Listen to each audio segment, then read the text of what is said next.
L'histoire se passe une nuit de novembre en Nouvelle-Aquitaine. Dans le petit village calme de Praec, la soirée du 25 novembre 2022 s'achève tandis qu'un jeune couple, Leslie Ourelbeck et Kevin Trompa, s'apprête à passer la nuit sur place. Rien ne laisse alors présager le drame à venir. Au petit matin, ces deux jeunes adultes semblent s'être volatilisés. Leur chien, qui s'appelle Onyx, a lui aussi disparu. La voiture de Leslie est restée garée devant la maison où ils devaient dormir. Aucun appel, aucun message, un silence inquiétant entoure soudain leur absence. Que s'est-il passé durant ces heures de la nuit ? Très vite, l'entourage va s'inquiéter et le mystère s'épaissit. L'affaire Leslie et Kevin, d'abord une disparition troublante, va bientôt se révéler être un double meurtre d'une violence inouïe, minutieusement orchestrée. L'enquête à rebondissement qui va suivre va tenir toute la France en haleine, mêlant fausses pistes, trahison et révélations glaçantes.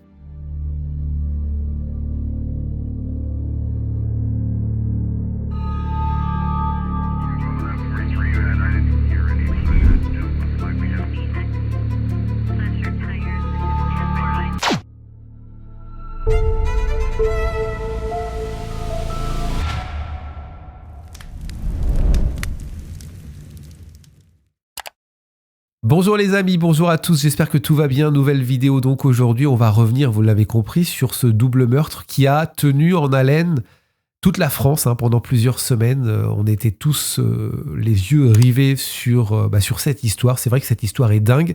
J'ai décidé de revenir en détail sur tout ce qui s'est passé, histoire que vous ayez tous les éléments en votre possession avant le procès qui va se tenir dans les prochaines semaines. Je crois que c'est en novembre 2026, on va plutôt dire dans les prochains mois.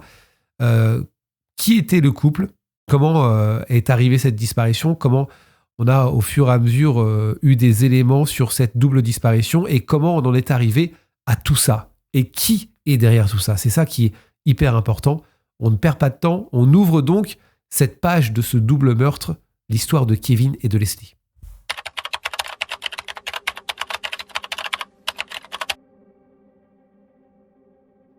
Leslie Ourelbeck est née le 5 juillet 2000 à La Rochelle. C'est une jeune femme de 22 ans, entreprenante, qui a créé sa petite entreprise dans le bâtiment. Elle a un frère jumeau de qui elle est très proche. Kevin Trompa, de son côté, est né le 10 décembre 2001 à Blois. Il a 20 ans et il se reconvertit au moment de l'affaire pour devenir maraîcher. Tous les deux se sont rencontrés récemment et vivent une idylle naissante. Chacun a ses propres attaches. Leslie est originaire de Charente-Maritime, Kevin, lui, des Deux-Sèvres. Amis et famille les décrivent comme amoureux et sans problème particulier. Leslie a même un fidèle compagnon à quatre pattes, son chien, Onyx, qu'elle adore et qu'elle emmène partout. Le couple profite de la vie, entre sorties entre amis et projets d'avenir. Rien ne les distingue a priori de tant d'autres jeunes de leur âge. C'est dans ce contexte qu'ils organisent fin novembre 2022 une petite escapade dans le village de Praec pour y passer une soirée chez des amis de Kevin. Le 25 novembre 2022, en fin d'après-midi, Leslie et Kevin arrivent ensemble donc dans le bourg de Praec, près de Niort dans les Deux-Sèvres. Ils ont prévu de passer la soirée chez un ami, Nicolas R, qui les a invités à dîner, rue du Four, au cœur du village. Avant de le rejoindre, le couple dépose quelques affaires dans une autre maison de la même rue. C'est la maison de Tom Trouillet. C'est un ami de Kevin qui leur a proposé gentiment de les héberger pour la nuit. Tom n'est pas là ce soir-là. Il leur a laissé les clés, puis est parti de son côté à une fête dans une commune voisine. Leslie et Kevin laissent donc chez Tom une partie de leurs effets personnels, ainsi que le chien. Et vers 17h30, ils rejoignent Nicolas pour débuter la soirée.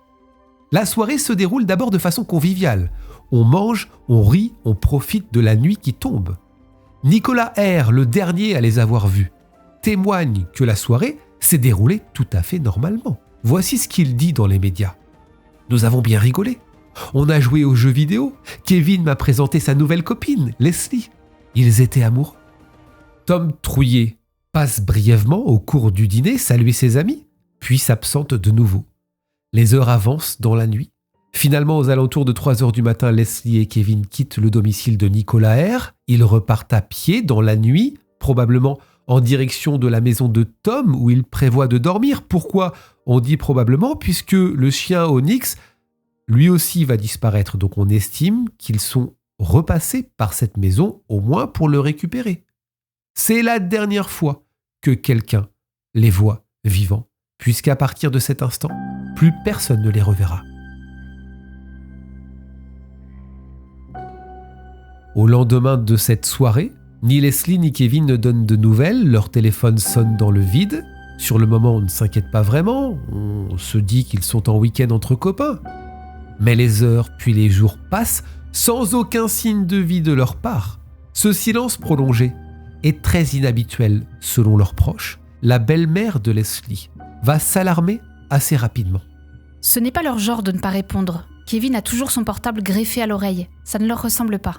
Famille et amis comprennent que quelque chose d'anormal a dû se produire. Ils écartent l'hypothèse d'une fugue volontaire, ça n'a pas de sens. Cette disparition ne peut être que le résultat d'un événement grave.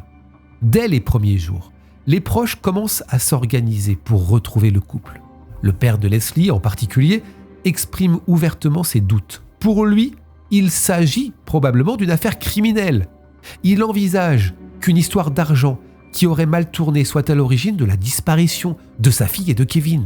En d'autres termes, le père de Leslie redoute un acte malveillant, peut-être lié à une dette, un vol ou une transaction qui aurait dégénéré. Pour Patrick, donc, c'est le père de Leslie, et sa compagne Emily, la belle-mère de Leslie. C'est pas possible qu'il y ait une fugue volontaire. Il rejette fermement cette hypothèse. Leslie n'avait absolument pas l'intention de partir, c'est ce qu'il affirme. Il souligne même que sa fille avait des projets. Elle parlait encore le jour de sa disparition, puisqu'il l'a eu au téléphone, de l'aménagement d'un fourgon en vue de s'installer sur un terrain. Jamais elle n'a laissé sous-entendre qu'elle voulait disparaître. Une semaine après cette double disparition, voire triple disparition, puisqu'on inclut aussi la chienne Onyx. N'ayant toujours aucune nouvelle, les familles passent officiellement à l'action.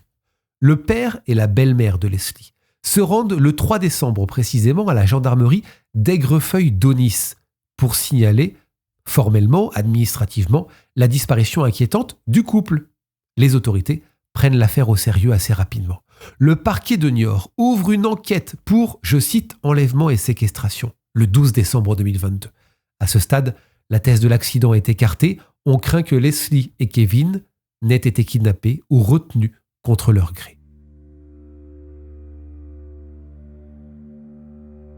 L'enquête commence et avec elle, les premiers éléments troublants apparaissent. Tout d'abord, écoutez bien, on apprend que ce même soir du 25 novembre, le soir de la disparition, Kevin avait sur lui une importante somme d'argent liquide, environ 10 000 €. D'après sa belle-mère, Karine Pratt, il s'agissait d'argent qu'elle lui avait apporté ce jour-là à Praec pour, je cite, acheter une voiture. Ça, on l'apprend, on ne le savait pas. Elle a plus tard raconté aux enquêteurs que Kevin avait eu un bref rendez-vous ce soir-là, sur la place du village. C'était en début de soirée précisément, dont il était revenu visiblement perturbé, lui parlant, je cite, de type louche dans une voiture croisée en chemin. Peu après, elle raconte qu'elle les a laissés poursuivre leur dîner chez l'ami de Kevin, sans se douter qu'il ne donnerait plus signe de vie après cette soirée-là. Plus troublant encore, en épluchant les relevés téléphoniques, les gendarmes découvrent que le téléphone de Leslie a borné le 26 novembre, donc le lendemain de la disparition, vers midi à Niort. C'est la grande ville la plus proche de Praec. Ce même jour, pourtant, personne, vous le savez, ne parvient à la joindre. Plus étrange, le téléphone de Kevin, lui, a émis une dernière localisation, le 29 novembre, à Fouras, une localité du littoral atlantique, en Charente-Maritime, à environ 80 km de Praec. Que faisait le portable de Kevin à Fouras, 3 jours après sa disparition? Ces signaux laissent penser que les deux jeunes, ou au moins leurs effets personnels, leurs portables, ont pu être déplacés loin du lieu de la soirée. Début décembre, un témoin apporte un autre indice majeur. Le 8 décembre 2022, une employée d'un centre de tri fait une découverte singulière dans un conteneur de collecte de vêtements usagés de l'association Le Relais qui est situé à Puyraveau, en Charente-Maritime. Parmi les habits, elle tombe sur des objets inhabituels, des documents d'identité et des effets personnels appartenant à Leslie et Kevin. On retrouve notamment le BSR, le brevet de sécurité routière de Kevin, une trousse de maquillage et des chaussures appartenant à Leslie.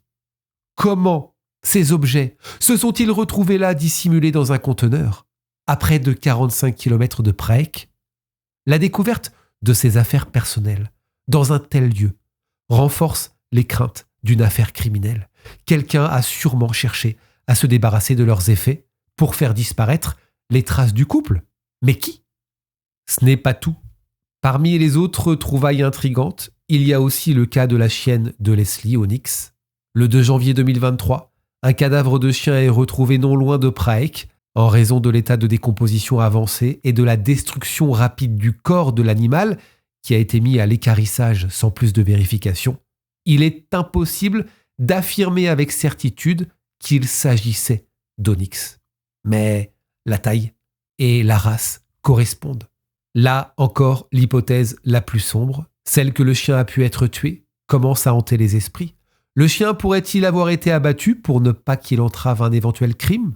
On l'ignore à ce moment-là, mais la coïncidence jette un froid de plus sur l'enquête. Pendant ce temps-là, à Prague, la petite maison de Tom Trouillet, où le couple a passé la soirée, est examinée de près. C'est vrai qu'il faut s'y intéresser. La voiture de Leslie a été retrouvée garée juste devant le domicile de ce Tom.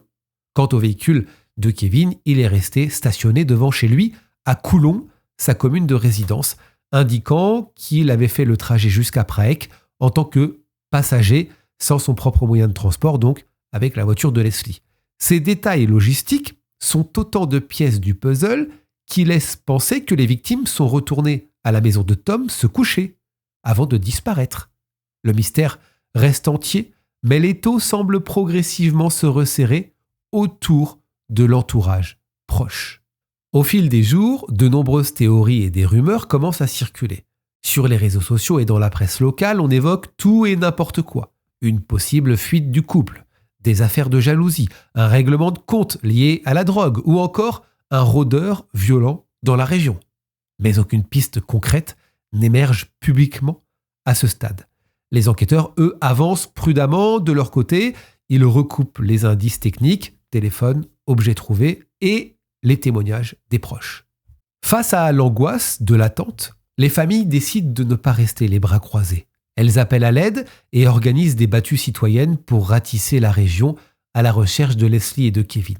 La première battue est lancée le 5 janvier 2023, à Prague, plus d'un mois après cette disparition. C'est Karine Pratt, la belle-mère de Kevin, qui est à l'initiative de cette recherche collective, notamment via un appel sur Facebook. Par un froid matin d'hiver, près d'une centaine de volontaires se réunissent donc sur la place de l'église de Prague pour fouiller les environs, espérant trouver le moindre indice. Cette solidarité locale redonne un petit peu d'espoir aux familles, mais aussi une couverture médiatique accrue à l'affaire qui commence à faire la une des faits divers nationaux. On commence vraiment à parler de cette double disparition étrange. Au cours de cette battue du 5 janvier, un détail attire particulièrement l'attention des journalistes. Karine Pratt, la belle-mère de Kevin, révèle publiquement que Kevin avait sur lui presque 10 000 € en liquide le soir de sa disparition. On le sait, on en a parlé. Elle déclare face caméra que c'est elle-même qui a apporté cette somme d'argent à Prague pour aider Kevin à acheter cette voiture d'occasion. Cet aveu d'une grosse somme d'argent, manquante en plus de ça, alimente les spéculations.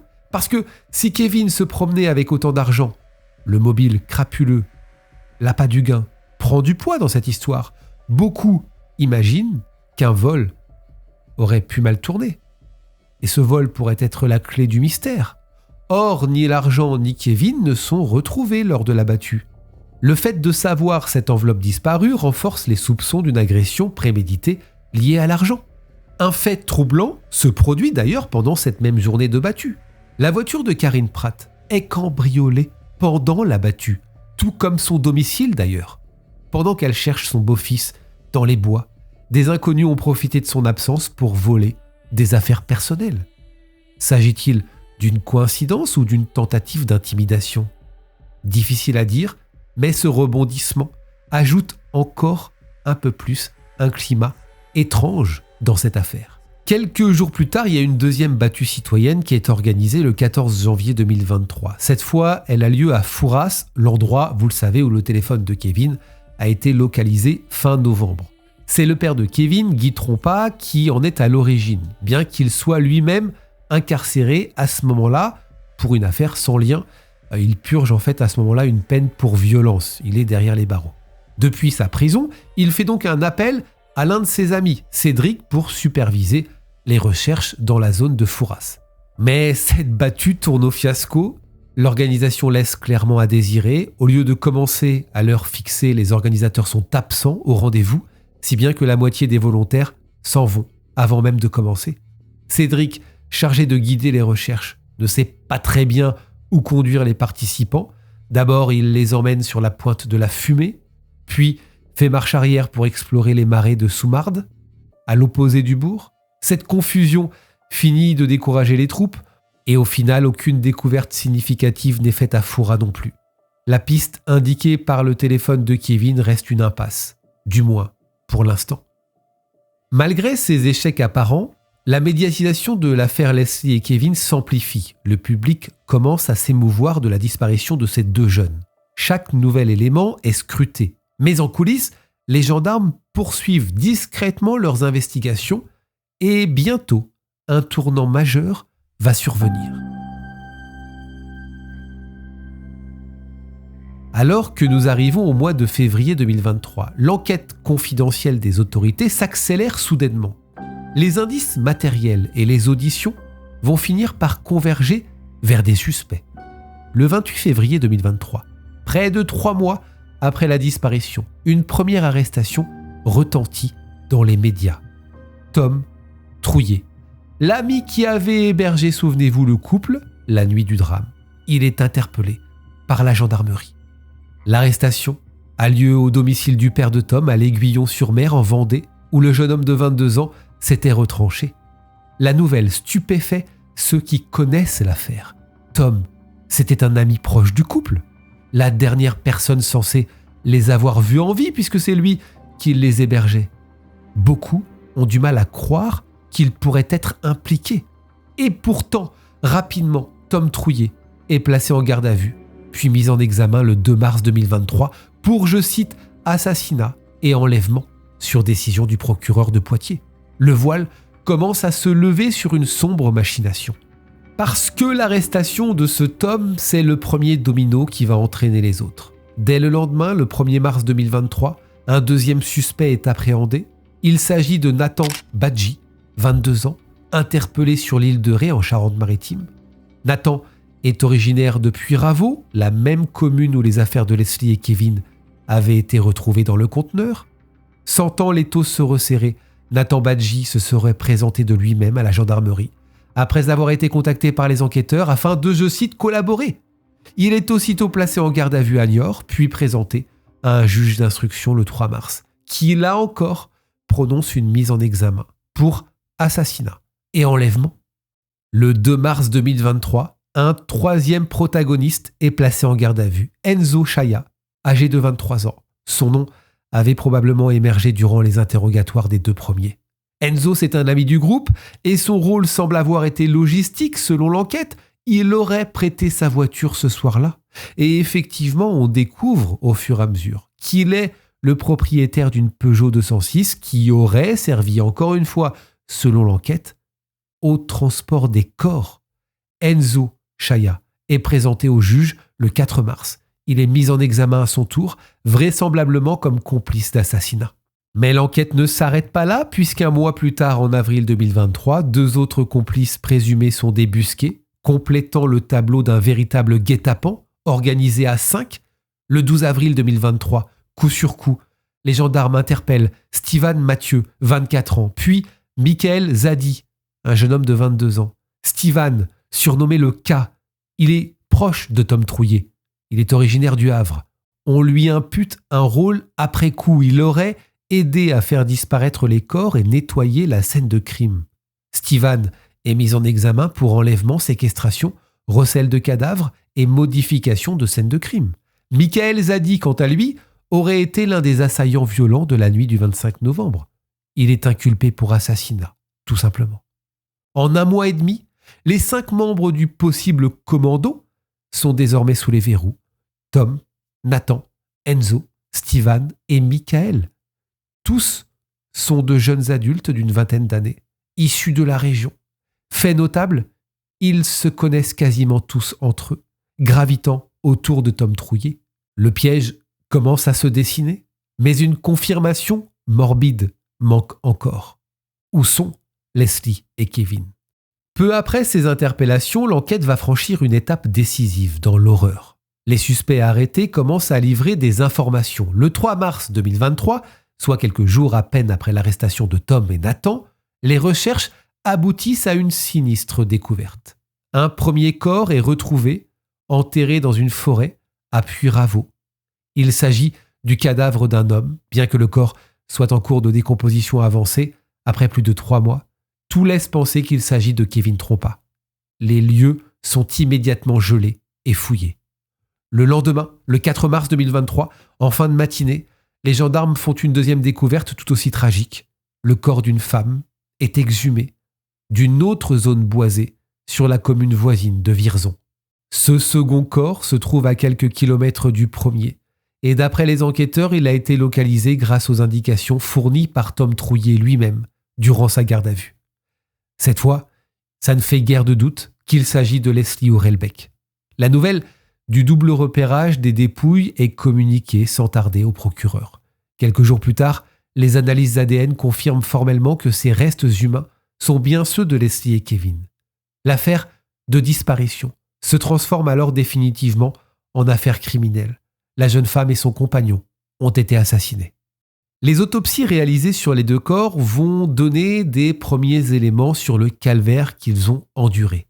Les examens médico-légaux concluent que Leslie et Kevin sont décédés suite à de violents coups portés, possiblement des barres de fer ou des battes de baseball. Aucune trace d'agression sexuelle n'est relevée sur le corps de Leslie, excluant l'hypothèse d'un crime à caractère sexuel. Ces résultats confirment l'extrême violence à laquelle les 2 victimes ont été soumises, tout en soulevant de nouvelles questions. Qui a pu les frapper avec une telle sauvagerie ? Et pourquoi ? Qui parmi les 5 ? La localisation des dépouilles intrigue aussi les enquêteurs. Pourquoi Leslie et Kevin ont-ils été enterrés séparément, à quelques kilomètres l'un de l'autre ? Le fait que Kevin ait été retrouvé à Puyraveau, dans une décharge sauvage, et Leslie à Vierzon, en lisière de forêt, suggère que les meurtriers ont pris soin de dissimuler les corps dans des lieux isolés et distants. Peut-être ont-ils agi dans la précipitation, ou peut-être voulaient-ils compliquer les recherches. En tout cas, c'est clair qu'il apparaît que les assassins ont utilisé de la chaux vive pour enfouir les corps, sans doute dans l'espoir d'accélérer leur décomposition et d'effacer des preuves. Avec cette macabre confirmation de la mort de Leslie et de Kevin, l'enquête change de dimension. Il s'agit en fait de reconstituer maintenant précisément le scénario de ce double assassinat. Que s'est-il réellement passé dans la nuit du 25 au 26 novembre 2022 ? Les suspects en garde à vue vont commencer à parler. Ils se rejettent la faute les uns sur les autres, mais leur récit croisé va permettre aux gendarmes de retracer le fil de l'horreur. Selon les enquêteurs donc, Leslie et Kevin seraient tombés dans un piège tendu par leurs propres amis. Le cerveau de cette opération serait Tom Trouillet, cet ami de confiance chez qui ils devaient dormir, qui cachait en réalité de sombres motivations. Derrière cette façade amicale, Tom nourrit depuis un certain temps des ressentiments profonds envers Kevin. 2 raisons principales ressortent, la jalousie amoureuse et l'argent. D'une part, Tom est secrètement amoureux de Leslie. Il la connaît depuis plusieurs années maintenant. Ils ont fréquenté ensemble plusieurs festivals de musique et il n'a jamais vraiment accepté qu'elle lui échappe pour sortir avec Kevin. Tom aurait même présenté Kevin à Leslie quelques mois plus tôt, se tirant ainsi une balle dans le pied, puisque le couple s'est formé sous son nez, alimentant chez lui un mélange de rancœur et de cœur brisé. D'autre part, ce Tom doit de l'argent à Kevin. Selon les sources, il aurait une dette d'environ 30 000 € envers lui. Cette dette serait liée à des trafics de stupéfiants, Kevin étant impliqué dans un réseau local de drogue. Il apparaît en effet que Kevin Trompa avait quelques activités assez troubles. Il préparait une transaction de cocaïne fin novembre 2022, espérant sans doute réaliser un bénéfice important. Tom, au courant de ce projet et criblé de dettes, y a vu l'occasion de renflouer ses poches. Ces deux facteurs, amoureux et conduit et débiteur aux abois, auraient poussé Tom Trouillet à préparer l'impensable. Tom décide donc de passer à l'action et il ne va pas agir seul. Il recrute plusieurs complices dans son entourage pour l'aider à exécuter son plan.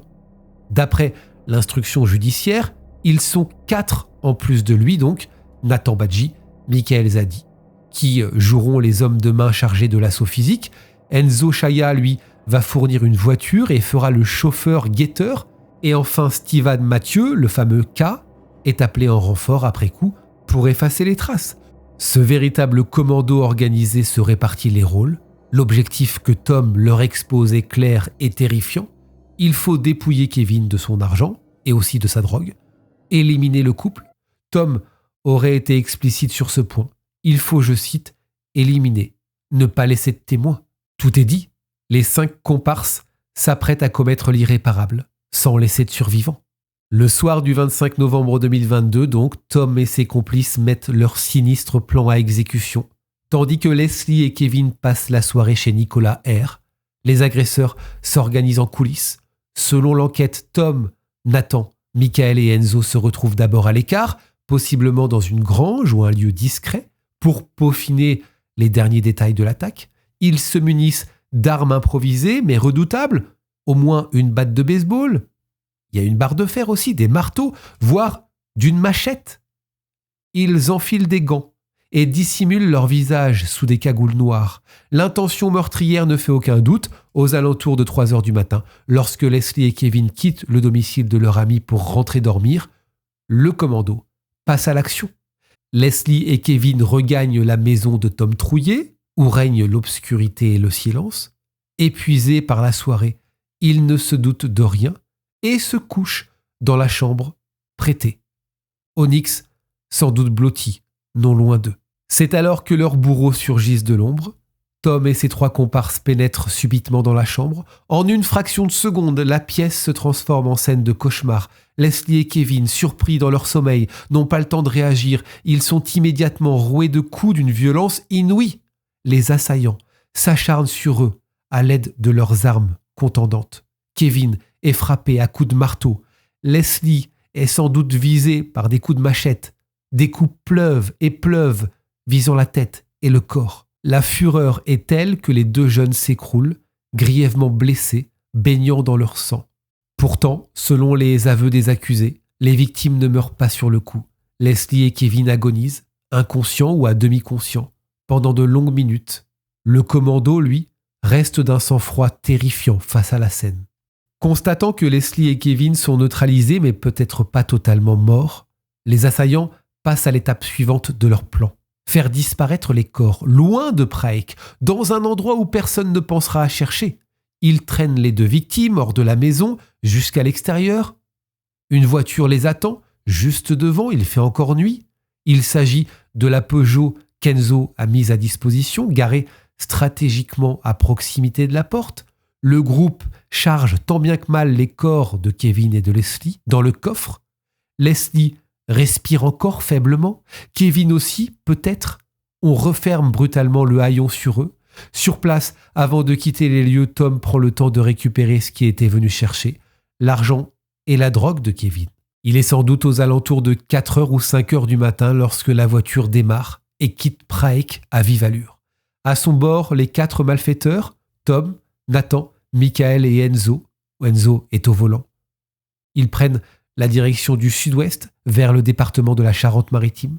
Leur destination finale n'est pas connue précisément, mais Tom a un plan, enterrer les corps dans un lieu reculé, possiblement une forêt isolée, et utiliser de la chaux vive pour accélérer la décomposition. Il roule longtemps dans la nuit sur des routes de campagne désertes. Le coffre de la Peugeot contient les 2 corps, mais l'horreur n'est pas terminée.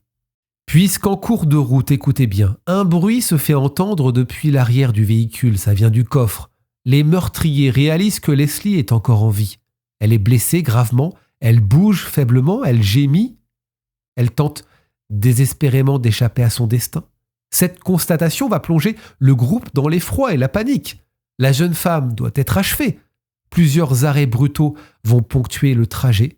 D'après les témoignages recueillis plus tard, Nathan Badji va sortir du véhicule. Il va ouvrir le coffre une première fois et constater que Leslie respire toujours. Armé d'un couteau ou d'une lame, il va la poignarder. Il va la poignarder à plusieurs reprises pour s'assurer qu'elle ne survivra pas. Le convoi reprend la route, mais un petit peu plus loin, de nouveaux soubresauts se font ressentir. Leslie bouge encore, incroyablement résistante malgré l'agonie. Cette fois, c'est Tom Trouillet lui-même qui intervient. Fou de rage, il saisit une pelle qui a été emportée et assène des coups violents à Leslie, peut-être à la tête.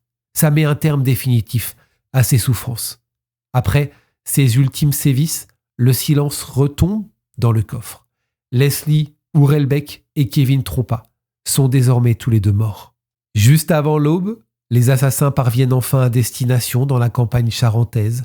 Ils choisissent 2 endroits isolés pour se débarrasser des corps. Kevin est enterré clandestinement dans une ancienne décharge à Puyraveau. C'est un lieu éloigné de toute habitation qui, en plus de ça, est souillé par d'autres détritus. Un emplacement censé décourager les fouineurs. Leslie est quant à elle enterrée en lisière d'un bois sur la commune de Vierzon, vous le savez, à quelques kilomètres de là, dans un terrain appartenant à un proche de Tom. Avant de creuser la tombe de fortune de Leslie, il semble, d'après l'enquête, qu'ils aient tenté de camoufler temporairement le cadavre de Leslie sous une tente de camping, peut-être pour se donner le temps de creuser ou attendre de l'aide, parce qu'à ce moment-là intervient le rôle du 5e complice, Steven Mathieu, surnommé le K. Ce dernier n'était pas présent durant l'attaque, mais il aurait été appelé en renfort pour la phase de dissimulation. Steven, venu tout droit du Havre, aurait aidé à enterrer le corps de Leslie sur place en apportant du matériel et son concours physique. Tom et Nathan, eux, s'occupent d'ensevelir Kevin dans la décharge de Puyraveau. La chaux vive est répandue sur les dépouilles pour effacer les odeurs et accélérer l'usure des chairs. Une fois leur sinistre besogne accomplie, les assassins dispersent ou brûlent certains effets personnels du couple, conservant toutefois l'argent. Ils se séparent avant le lever du jour, pensant avoir commis le crime parfait.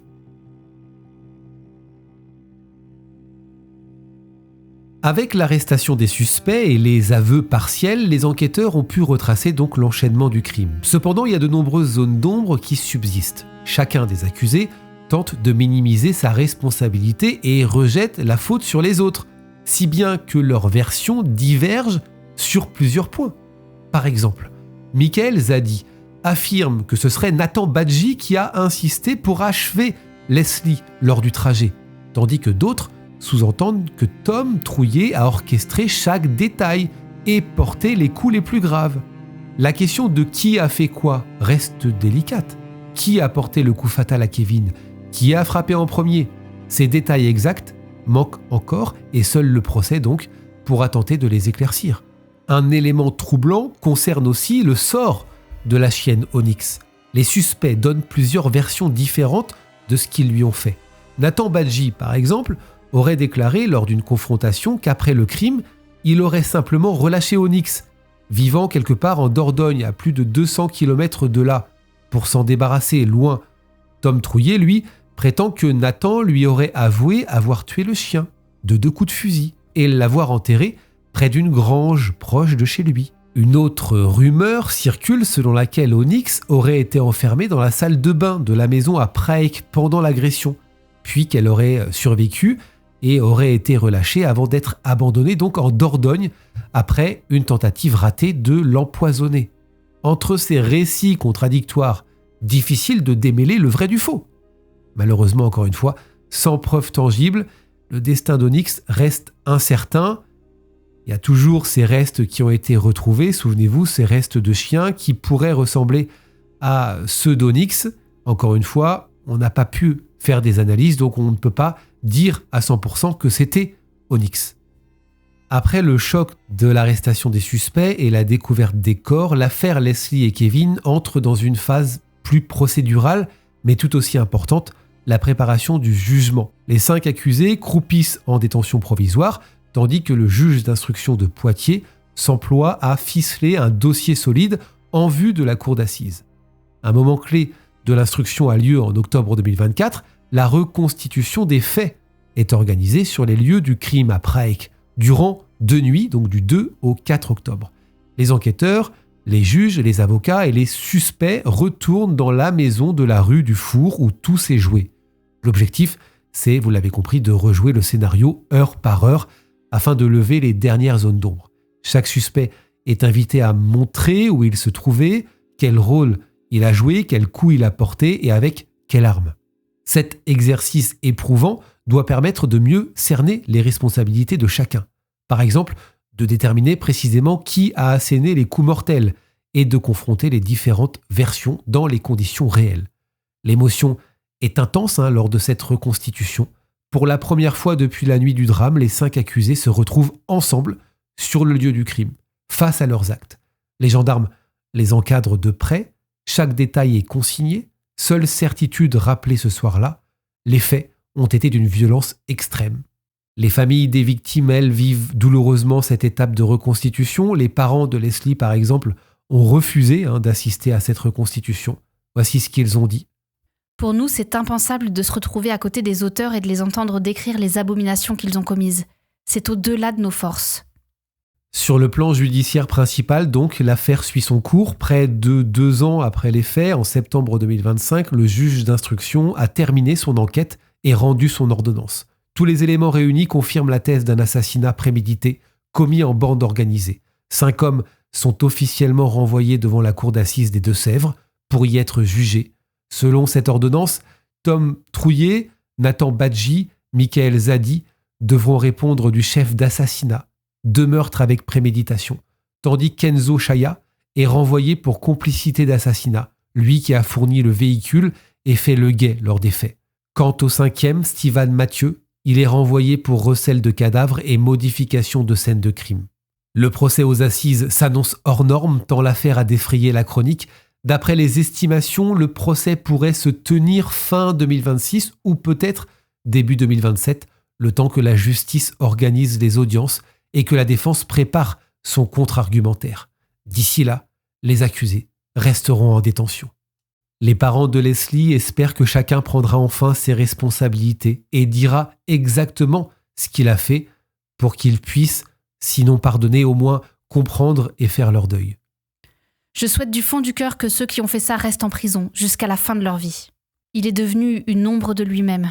Ils ont détruit ma vie. Je ne pourrais pas vivre sans mon fils. Leslie, c'était une jeune femme pleine de vie, toujours souriante, toujours là pour les autres. On a du mal à réaliser qu'elle n'est plus là. On nous l'a enlevée. Et ça, on ne l'acceptera jamais. On se pose des questions tous les jours. Pourquoi elle ? Pourquoi eux ? C'était des jeunes sans histoire, ils ne méritaient pas ça. Personne ne mérite ça. Elle avait encore tellement de choses à vivre, des projets, des rêves, toute une vie devant elle. Et tout s'est arrêté d'un coup. Ce qu'on veut aujourd'hui, c'est que les gens se souviennent de Leslie telle qu'elle était vraiment. Pas comme une victime, mais comme une personne incroyable, aimée, entourée. Elle nous manque chaque jour et elle nous manquera toute notre vie. L'affaire Leslie Hurlbecq et Kevin Trompa restera comme l'un des faits divers les plus marquants de ces dernières années en France, par son déroulement et sa cruauté. Ce qui avait commencé comme la disparition inquiétante d'un jeune couple amoureux s'est révélé être un double assassinat prémédité perpétré par ceux en qui ils avaient le plus confiance. L'inimaginable s'est produit dans le huis clos d'une petite maison de village, sur fond de jalousie, de vengeance et de cupidité. La petite commune de Prague, choquée, porte encore les stigmates de ce drame, et une partie de la jeunesse locale a perdu son innocence en découvrant qu'un ami pouvait en tuer un autre par intérêt. Au fil de l'enquête, toute la vérité n'a pas encore été révélée. Des questions subsistent. Les suspects diront-ils enfin clairement qui a porté les coups mortels ? Quelle a été exactement la part de chacun dans l'élaboration du plan ? Y a-t-il eu d'autres complices ou des personnes au courant en amont ? Et surtout, qu'est devenu Onyx, le dernier être vivant lié à cette nuit tragique ? Peut-être le procès apportera-t-il des réponses ou peut-être faudra-t-il se résoudre à ne jamais tout savoir. En attendant, cette affaire illustre tristement comment la convoitise et les passions sombres peuvent mener au pire. Leslie Hurlbecq et Kevin Trompa, dans la fleur de l'âge, ont perdu la vie atrocement parce qu'ils se trouvaient au mauvais endroit avec la mauvaise personne, un ami qui a trahi leur confiance de la pire des manières. En novembre 2022, ils pensaient passer une soirée ordinaire entre amis. Ils sont entrés, malgré eux, dans la triste légende des faits divers. Le récit de leur destin brisé continuera de résonner. Pour qu'on n'oublie pas que derrière la banalité apparente du quotidien, peuvent parfois se cacher les plus terribles desseins. Comme a priori la fin de la vidéo a bugué, je me permets de réenregistrer cette fin indépendamment de cette histoire en vous posant la question, vous pensez quoi de tout ça, de cette affaire qui a tristement marqué l'actualité française? Je me souviens au moment où c'est arrivé, tout le monde parlait que de ça. Il y a eu cette disparition déjà qui a pris beaucoup de place dans l'actualité. Et puis après, quand on a su tout ce qu'on a découvert et tout ce que je vous ai partagé dans cette vidéo, je pense que beaucoup sont tombés de très haut. Moi, ce qui me choque souvent dans ce genre d'histoire, c'est les meurtriers, les suspects, ceux qui savent beaucoup de choses, qui sont les premiers finalement à être sur le terrain quand il faut chercher. Regardez ce Tom Trouillet, je vous partage cette image qui est absolument hallucinante quand même. On le voit donner des indications, mener la battue, mener les recherches, alors que c'est lui... Je mets des guillemets parce que le procès n'a pas eu lieu, donc vous savez comment ça se passe. Ils sont présumés innocents tant qu'il n'y a pas eu de verdict, mais clairement tout laisse penser que c'est lui le commanditaire de ce double meurtre. Comment quelqu'un de sain d'esprit peut être en plein cœur de l'action, rechercher les personnes disparues alors qu'il sait pertinemment ce qui s'est passé. Moi, je trouve ça à chaque fois hallucinant. Alors, il y a plein d'exemples là-dessus et je vous rappelle que, vous souvenez-vous, je vous ai partagé une vidéo dans ce sens de ces deux hommes qui, après avoir commis l'irréparable, témoignent face caméra en se faisant passer pour témoin ou pour victime. Je vous laisse aller voir la vidéo. Si vous ne l'avez pas encore vue, vous la trouverez dans mon fil de vidéos YouTube. Merci beaucoup en tout cas pour votre fidélité. N'hésitez pas à vous abonner. On se retrouve la semaine prochaine pour une autre vidéo. D'ici là, prenez soin de vous et n'oubliez pas, la vérité n'est jamais très loin. Salut!